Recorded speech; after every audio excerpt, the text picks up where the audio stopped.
So, so thank you guys again for hanging out with us today and getting updates about ASC's work. And yeah, so I won't click through the whole thing because it's obviously a long, kind of boring PowerPoint, but I just wanted to go ahead and give some updates on what ASC is up to, and get some questions from you guys and maybe some feedback about what you all would like to hear about. Um, so probably are aware American Shark Conservancy um, is a nonprofit here in South Florida. Hopefully you guys have heard of us. If not, we are a female-led research team that does research that is applied to conservation regulations. That's our main focus. Knowledge for knowledge sake is really great, but what we want to do is get out there and get the data that's going to help make conservation policies. So I was just going to leave this up. Our focus areas that we've been working on over the past couple of years include research on the recreational shark fishing and the impacts that ecotourism has on sharks, as well as using new technologies for long-term monitoring of coastal shark species like drones, underwater cameras. We've partnered up with a really cool group who is going to be taking some serious water quality data along with our sharks, shark movement data. So we're really excited about that. First time that'll be done. And another piece, our partner who works with us is Cassandra, who's an engineer, really focusing on getting some better technologies out there for improving the technology that we use to track sharks. And the attachment method. So I don't know if you guys are divers out here in South Florida, but you may have seen some of the sharks. Mostly they've been silky sharks that have been caught and tagged. Researchers have really good intentions. We all do, and I've done it myself, but we're starting to be, the cool thing about our area is that we're able to see those sharks come back every year. Often when you tag a shark, it swims off into the blue and you never see it again, but you do get the data back from a satellite tag. But these sharks are coming back every year. And so the dive community has been really, really helpful in keeping an eye on that. And so that's been really interesting to see the long-term effects of these tagging projects and these methods of attachment. So we're working with some military materials people to come up with some ideas of, just making it less invasive, less harmful to the animals. So that's something we're taking on full time next year. And then we're continuing on with all of our outreach and education and internships. We have an intern for the next 10 months working with us. So it's been really great to see the transition of the undergrad students taking on their grad programs and getting some hands-on experience with us here. Um, so Mimi and Sydney or anybody really, I don't know if anyone has specific questions about our work or about the sharks here in Florida. If you want to put something in the chat, or if you want to, people want to take themselves off of mute, raise a hand, whatever you guys want to do. I definitely have a lot more on the slide deck, but I thought this was a good slide that sort of just encompassed all our work um, here in Florida. So I don't know if anyone has any specific questions about this slide or what ASC does.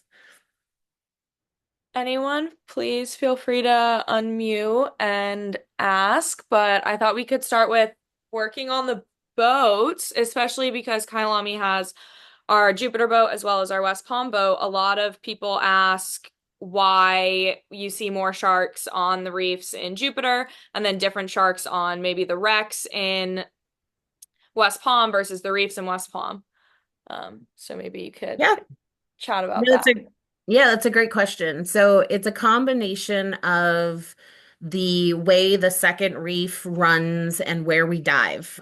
So there's probably the same amount of sharks in both areas, but where we dive, um, the landscape, like the ecosystem and the habitat is a little bit different, and the activities that go on there are a little bit different.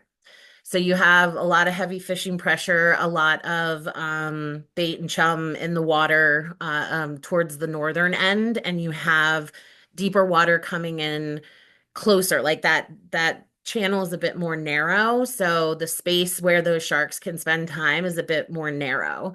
So that's why it's kind of like an overlap of use. So more divers are spending more time in the same area where those sharks will be and choose to be in the Jupiter area versus they spread out a little bit on the second reef, and there's less spearfishing in that area. There's just less, there's less reason for the sharks to be in the same space where the divers are. So there it's a little bit more protective, and you're on the top end in Jupiter. You're at the northern kind of edge of where the really heavy human use is.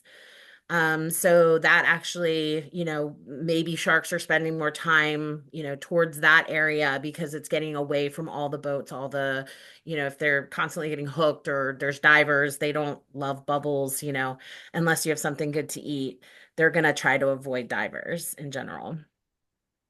So I hope that kind of answers that question. That northern edge of, where the divers are, um, is just it's might be just a little bit more comfortable for the sharks, and there's less disturbances. They kind of can be left to their own. There's less fishing, so they are able to spend time, hunting for their own food up there.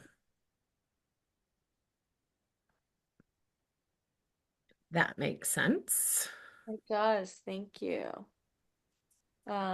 Nikki asked that she said she's diving the Red Sea in December and she was wondering about the oceanic white tips. That's a valid question.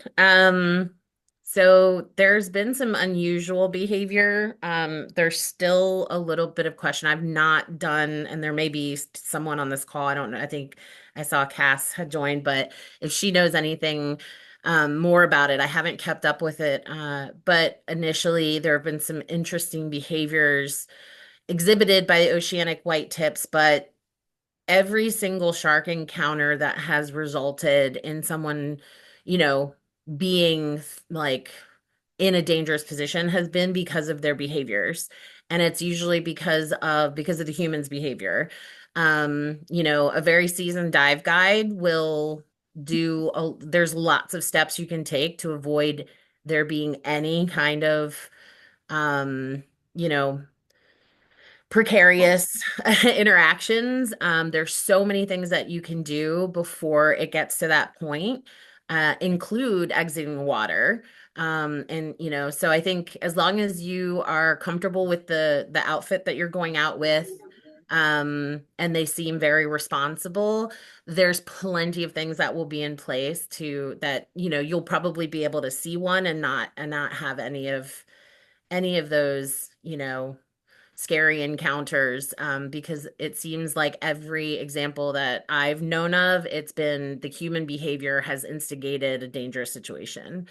Those are very big oceanic roaming animals, and they have to be really bold because they spend their time in big spaces where there's not a lot to eat, and so they have to take chances, they have to be bold. If they see something that looks interesting, they have to go for it. um so they're always be cautious around that species in general, but overall, like I just, yeah, encourage you to be really careful about your selection of who you go diving with. Definitely wear gloves and, make sure that you're all covered up, and just, yeah, rely on your dive professionals as long as you're comfortable with their level of expertise. I think I see another one, Red Sea. Yeah, and honestly, also, I mean, I've only encountered an oceanic white tip once, and from everybody, and again, I don't know if Cass has had any experience, but um, they're very bold, but standing your ground is really important. You're gonna be bigger than them anyway. You're gonna be blowing bubbles, and so anytime we talk about encounters with a shark, who may seem aggressive, standing your ground and then exiting the water in a calm manner. There's a friend of ours who works with white sharks was quoted, and they played it on the clip for Shark Week over and over and over years ago. And she's just standing on the back of the boat, and she just kept saying, like, if you don't want to be prey, don't act like prey. And it sounds really silly, but it really is actually something that if you slow down and think about it, you're like, yeah, I don't look actually like a seal. I don't look like food. No, like my fins are not going to taste good. So if you act calm and exit the water when you're uncomfortable, you should be fine.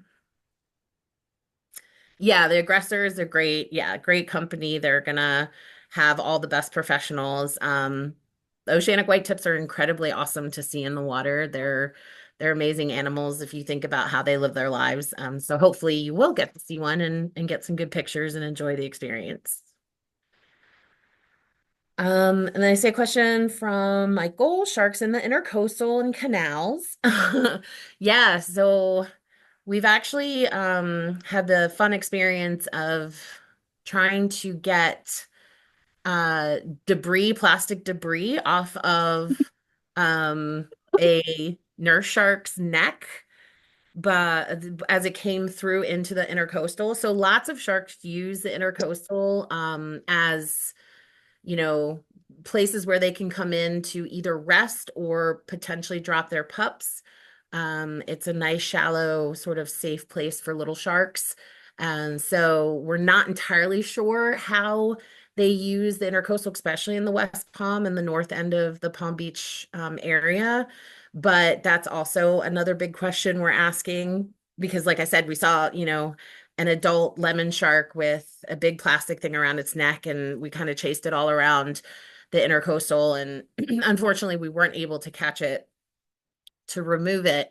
But speaking to the people there, they're like, oh, yeah, lemon sharks, we see them quite often coming through this area. And so we definitely know there's people from the Blue Heron Bridge report great hammerheads, or we've seen mantas or mobulas come through there. So we definitely know that the what we think of as oceanic animals, like we definitely know they're using the intercoastal. For a lot of them we don't really know why, which is why we have to keep doing our work.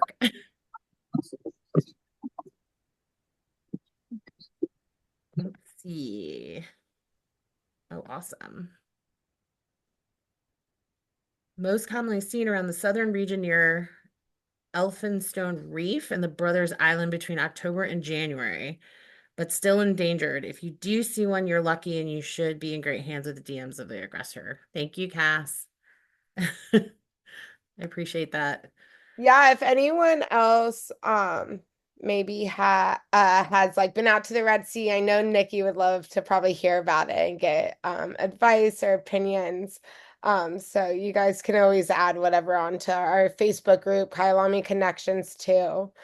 Um Hannah, so also I am curious, what is the shark you think we should be seeing the most right now? And kind of as we move into this next season, I always tell customers, and it's just based off personal experience, not research, that we may start seeing some of our bigger sharks right now as we move into the winter months, and then we have the lemon shark season coming up. But I would like to get your official take on that, and kind of let everyone know like what to be expecting, what to look out for, and stuff like that.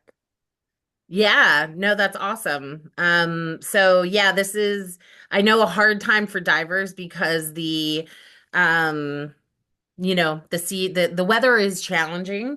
But it is a great time for the shark people because we have a lot of access to especially lemon sharks. So the research that was done, we're starting a new project because that seems to be what we do. But we're starting a new project. There was about 10 or so years ago, there was a real effort to figure out about the lemon sharks. There was an aggregation that was videoed in, and I don't quote me on this, deep water. But it was like literally 20, 30, 40, 50 adult lemons like resting on the sand. So everybody was like, what is this? Like, what are they doing?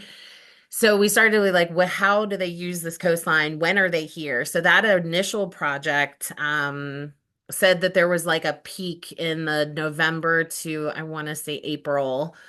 We know that lemon sharks are around, year round, but these guys that were tagged, they moved up to Canaveral, some went up to the Carolinas. But peak season, so whenever we talk about seasons, it doesn't mean that, you know, the sharks are either here or not. It's not a 0 or 1. It's there's peak season. So our peak lemon season, it'll be coming up um, through the winter season. They seem to really like the cooler water temperatures down here. Using that, maybe they're chasing prey. Maybe they like the temperatures. We're not exactly sure why they're making that movement. But yeah, we're going to focus on tagging some more of those lemon sharks since it's been such a long time since that first study so that we can go back and see if maybe they've changed changed their behaviors and their movements a little bit. But it'll be quite easy if you've been on a dive, especially a shark, a provisioning dive, where they offer bait or chum. You'll know that there will be a lot of lemons. So I think we're hoping, fingers crossed, that means it'll be easy to tag them really quickly.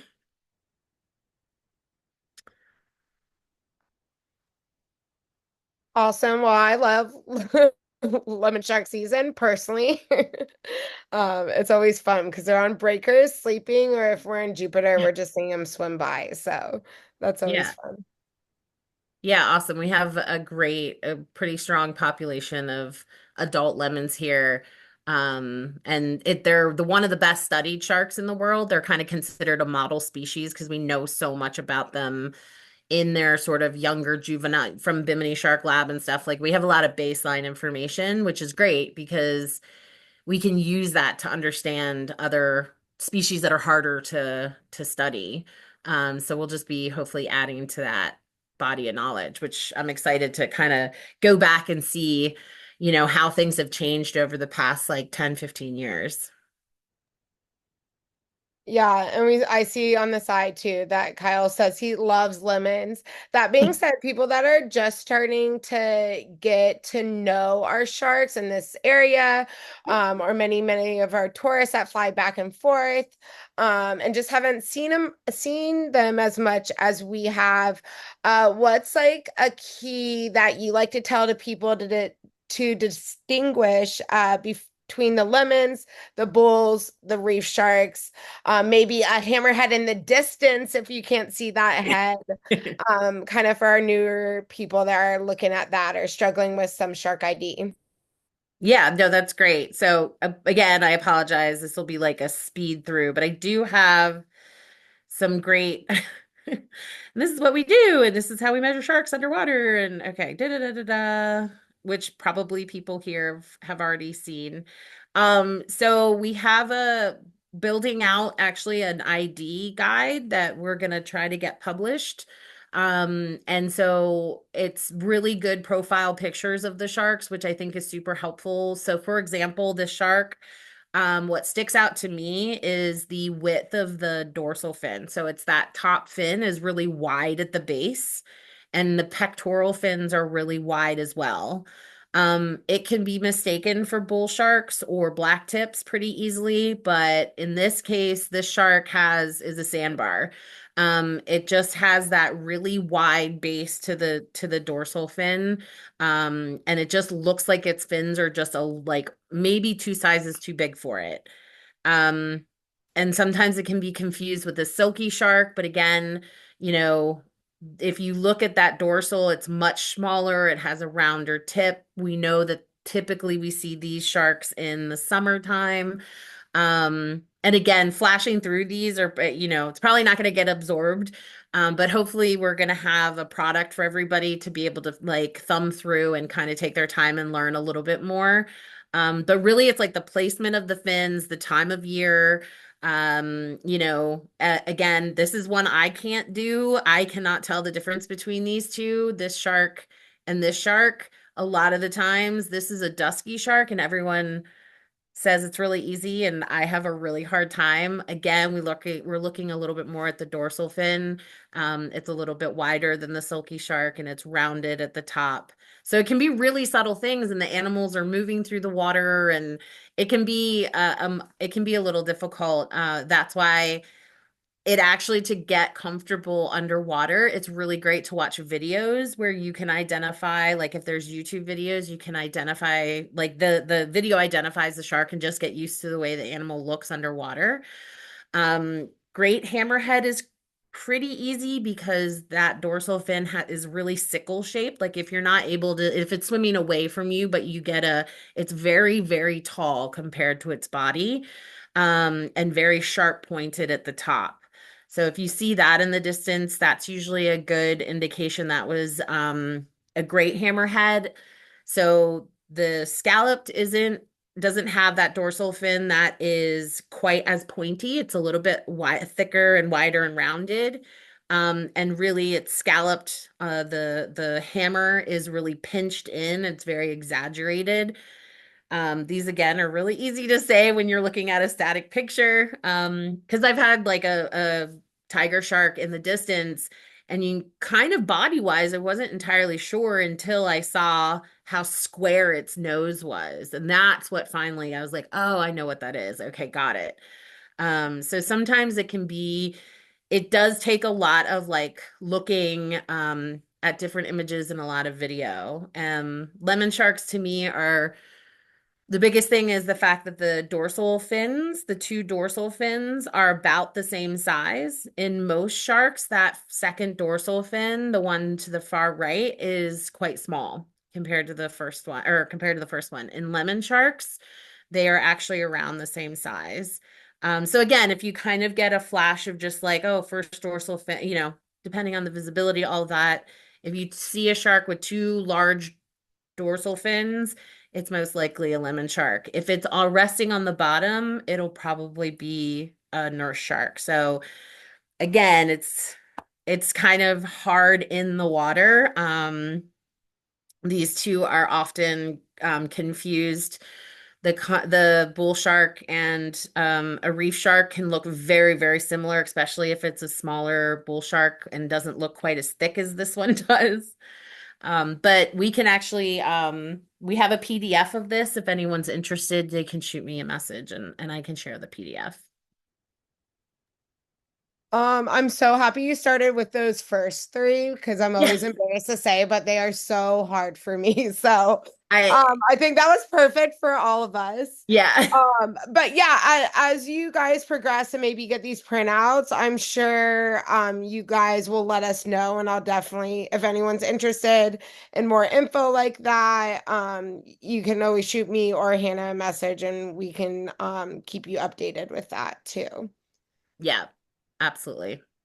I see also they're wondering about the dive with you, which if you didn't get the update, we had to cancel tomorrow, but Hannah's been on our boat several times and I'm sure will continue to be on our boat. So I'll keep you guys all updated when Hannah or Cass is around. They are filled with so much good knowledge and we always want to keep that door open between us. So we will always let you guys know if Hannah or Cass is coming out.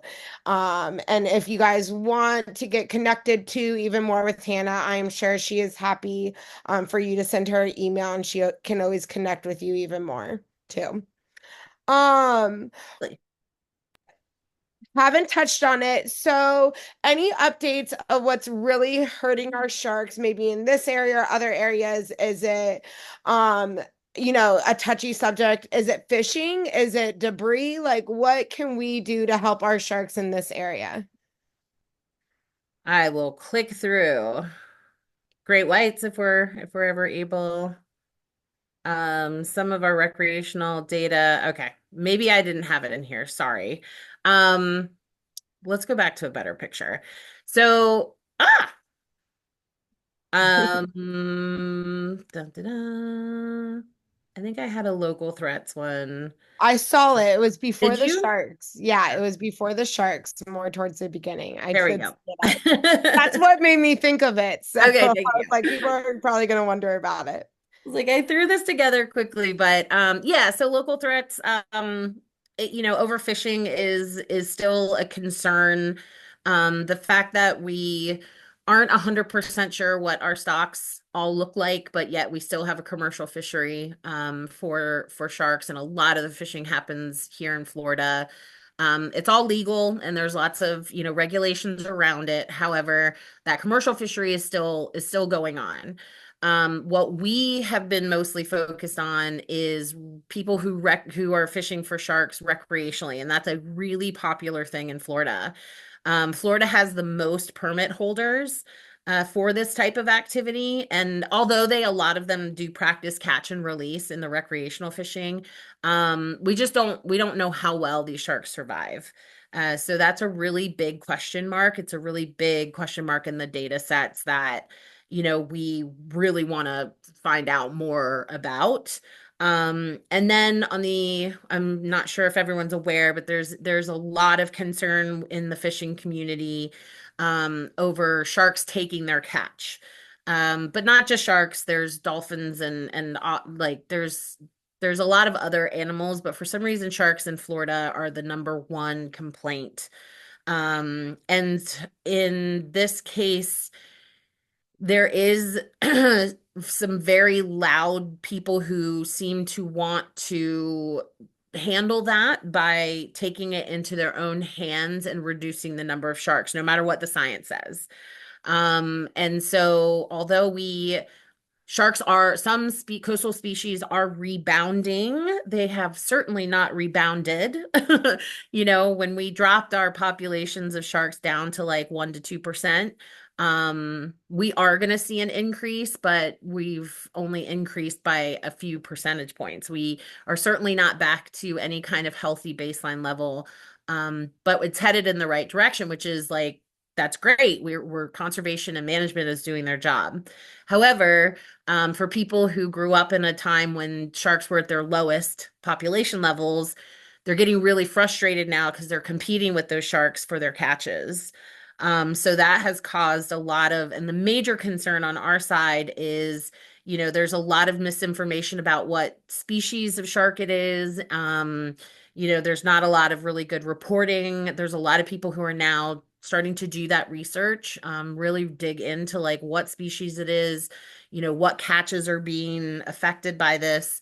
But again, it's that taking this into their own hands, is a concern. We should be relying on science to tell us what to do and not just, making the logical leap that because one person sees too many, what they consider too many sharks, then that should be the logical leap to removing sharks.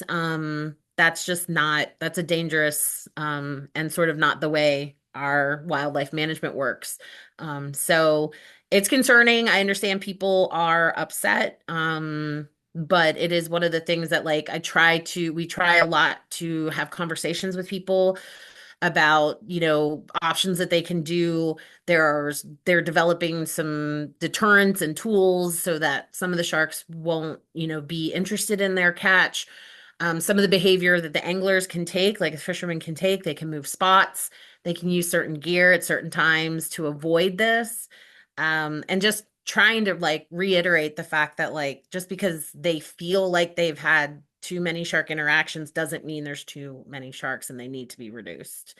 So there's a lot of outreach, a lot of conversations, which can be tricky, of course, but that seems to be helping a little bit. And the research that's going on is also, I think, going to be helpful in sort of really showing what's actually going on. Um, and then I don't know if you can see Nikki wrote on the side, and you touched on this, right? The population, but she is kind of specifically asking that she's seeing way more since 15 years ago. And would you officially agree that that population has increased, and what that kind of means? Yeah, so I somehow lost the chat, but I will. Oh, there we go. Yeah, so absolutely. I mean, we have seen And again, we kind of have to be careful when we say shark populations because, there's 500 species of sharks. So when we say shark populations have like increased, I think we have to be specific. I mean, I think we have healthy-ish populations of certain species.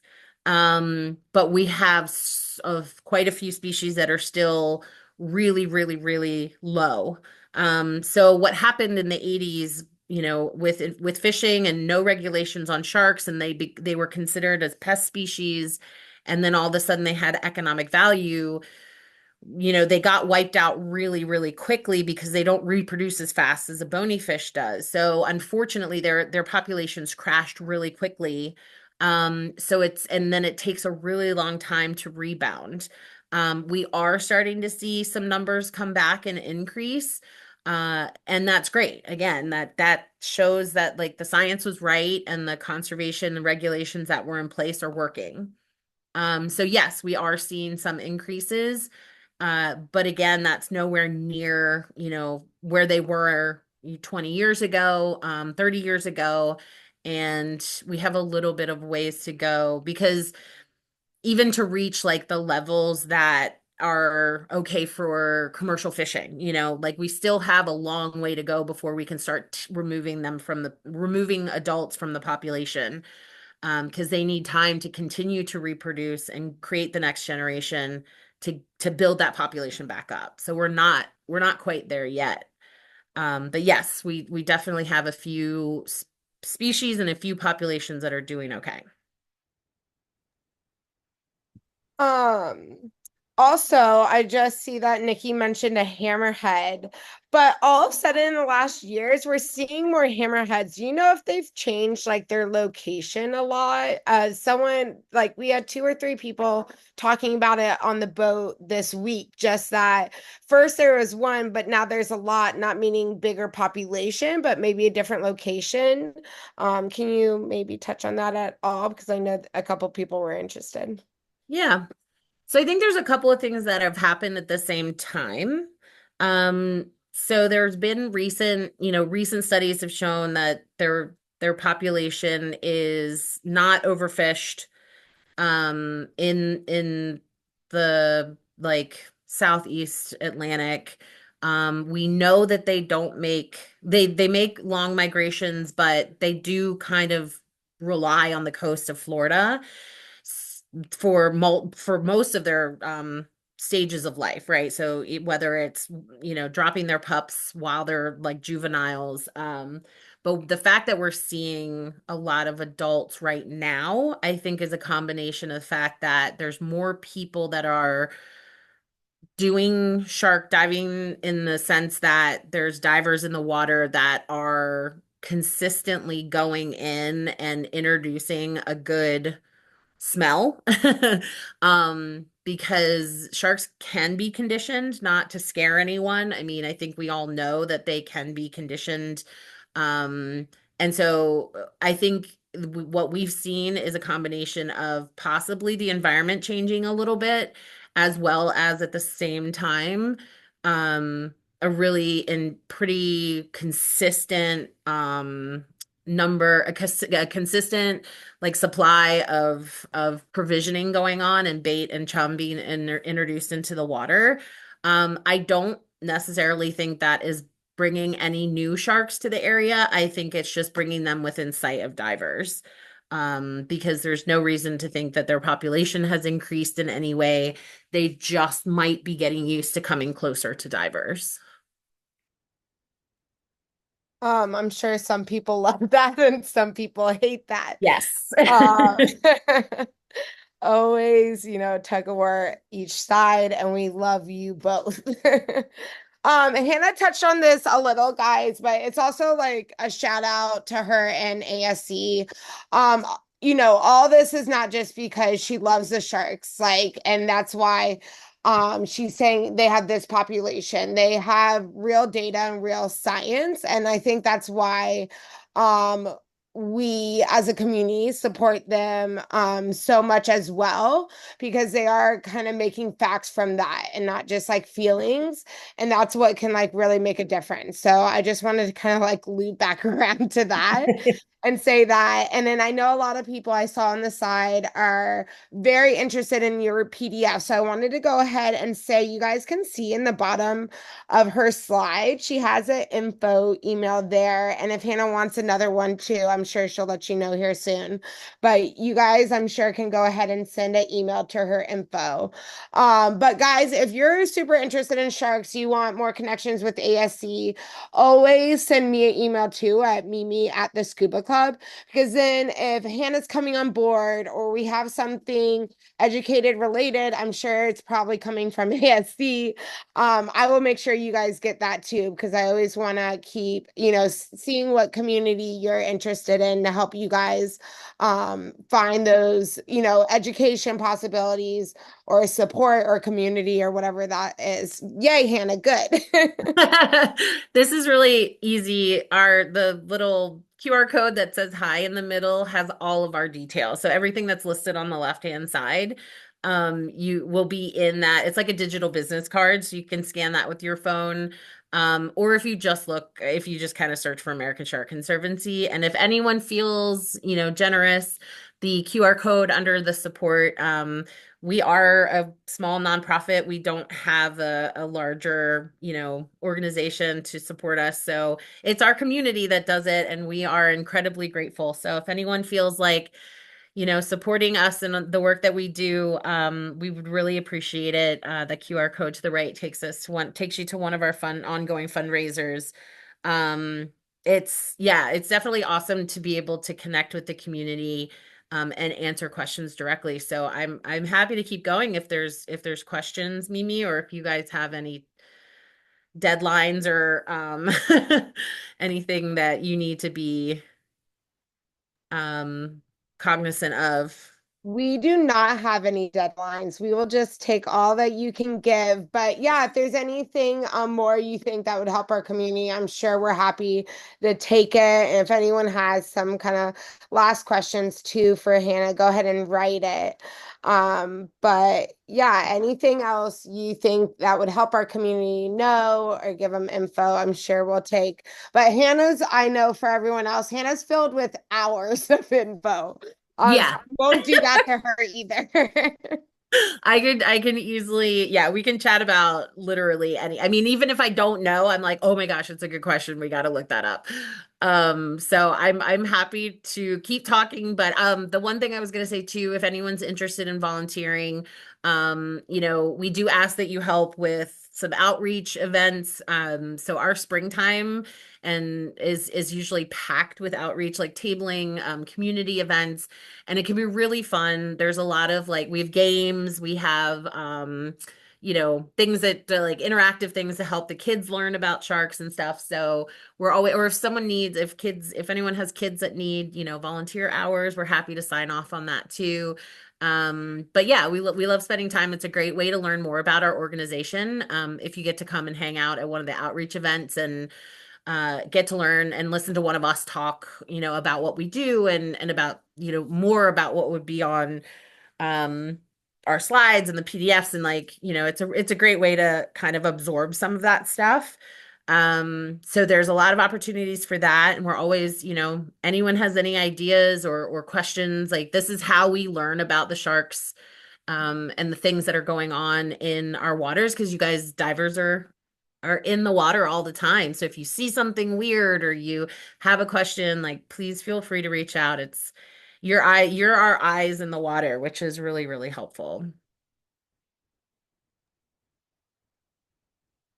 Awesome. And yeah, I'm sure Hannah has a lot of opportunities, like she said. So those of you who are like, I can do this, but can't do this. Again, the best way is just to email her because I'm sure she will find a place for you if you want a place to help extra. There's always something I'm sure popping up or being connected to. So you guys just connect with her. Um, And we have uh, a WhatsApp yeah. group for people who are interested in volunteering. So we, usually throw, people are serious, who are serious about wanting to help. We have a WhatsApp group with everybody, and it's actually also a good way to just kind of be in the loop and meet other like-minded Sharky people. So if anyone's interested, again, reach out and add you to the group. And then when opportunities do come up, sometimes it's outreach, sometimes it's field-based. Um, all of that, that's a great way to stay connected to those opportunities. And we're going to be connecting more with Mimi to share some of that stuff because, volunteering we're a purely volunteer organization. It's the engine that drives. So we're gonna ask the scuba club to help blast out the word when we need help as well. So you'll get it from all angles. Oh, good. Thank you. Love that. And you guys, like I said, y'all know we have the Kailami Connections group. Hannah and Cass can always connect that way. Any info they give us, anything I hear, I'll always it's been the easiest way for me to communicate with our community. Because our community is more than people that just go on our boat. It's the whole diving community. So it's been easy to connect with y'all that way. So I'll always post anything there as well. If you guys are looking for things and I hear things too. Awesome. Well, Hannah, unless you have any last minute things to add, I definitely want to say thank you so much for joining us. And for everyone, again, we are going to have these every month. I'm doing them towards the end of the month, usually on Thursdays, although I work with everyone's schedule. So we will always post the next one. That next one coming up will be with Tonya, who talked about sawfish last year. Other than sharks, one of my favorite animals in the ocean. I think they're so special. I know Hannah loves them too. That's fair. Yeah, that's fair. Yeah, yeah, yeah. And you guys know we will have an in-person talk towards the end of the month on Tuesday. So I'll keep you guys updated with that. And thanks so much for joining us. And thank you, Hannah, so much. This was so great. Awesome. No, thank you guys for inviting me and ASC and for always, supporting us. And we look forward to connecting with everybody who was on the call. Reach out, let us know. And I will also get that PDF together for everybody. Perfect. Thanks, guys. Hopefully see you out there.